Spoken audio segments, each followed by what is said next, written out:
மகர ராசி நேயர்களுக்கு நவம்பர் மாதம் 2025 எப்படி இருக்கும்?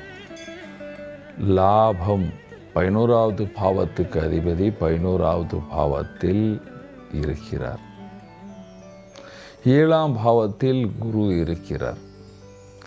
7ஆம் பாவத்தில் இருக்கின்ற குரு பகவான் 11வது பாவத்தை பார்க்குறார். கண்டிப்பாக நல்ல வருமானம் என்று சொல்வேன். நல்ல லாபத்தை பார்ப்பீர்கள், சந்தோஷமாக இருப்பீர்கள். போன 4 மாதத்தில் இருந்த பிரச்சனைகள் எல்லாமே குறைஞ்சி மன சந்தோஷத்துடன் இருப்பீர்கள். பாருங்கள், சனி பகவானும் உங்களுக்கு நல்ல நிலைமையில் இருக்கிறார். அதனால் இந்த கோச்சாரம் உங்களுக்கு ரொம்ப விசேஷ கோச்சாரம் என்று சொல்லுவேன். நீங்கள் வியாபாரியாக இருந்தால் நல்ல பெயர், புகழ், பணம் எல்லாம் சம்பாதிப்பீங்க. இம்போர்ட் எக்ஸ்போர்ட்டில் நல்ல லாபத்தை பார்ப்பீங்க.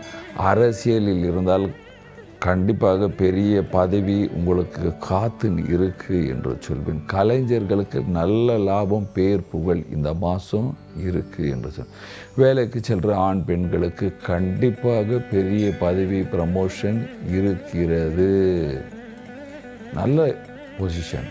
படிக்கிற ஸ்டூடெண்ட் கண்டிப்பாக நல்லா படிப்பீங்க. நல்ல பேர், புகழ் இருக்குது. வீட்டில் இருக்கிற வயதானவர்களுக்கு ஆண் பெண்ணாக இருந்தாலும் நோய் நொடி குறையிற காலம் என்று சொல்லுவேன். நோய் நொடி குறையிற காலம். விவசாயிகளுக்கு கண்டிப்பாக நீங்கள் மகர ராசியாக இருந்தால் இந்த நேரம் உங்கள் விவசாயத்தில் நல்ல லாபத்தை பார்ப்பீர்கள்.